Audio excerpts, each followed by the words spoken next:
বিয়ের পর প্রথম দুর্গাপুজো বাপের বাড়ি এসেছি, কিন্তু বাড়ি ঢুকতে না ঢুকতেই কাকিমা বলে উঠল, দুর্গা, কতদিনের জন্য এলি? ব্যাগখানা তো বেশ পরে এনেছিস, পুজো আরও 2 দিন দেরি আছে।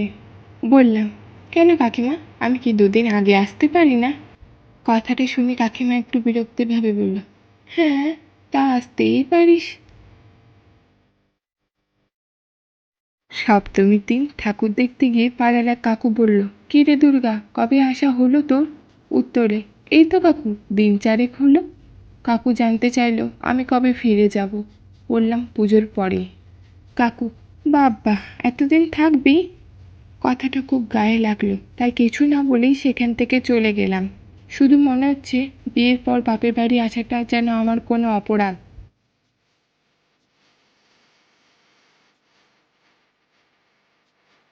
মন্দিরের বাইরে পাড়ার এক দাদার সাথে দেখা। কী রে, কবে যাবি শ্বশুর বাড়ি? কোনো উত্তর না দিয়েই বাড়ি চলে গেলাম। ভাবলাম সবাই কথায় ভালো মন্দের কথা জিজ্ঞাসা করবে, কিন্তু কবে ফিরে যাব সেটা জানার আগ্রহই সবার বেশি। বাড়িতে গিয়ে আমি মাকে বললাম, আমি কালকেই শ্বশুর বাড়ি চলে যাব।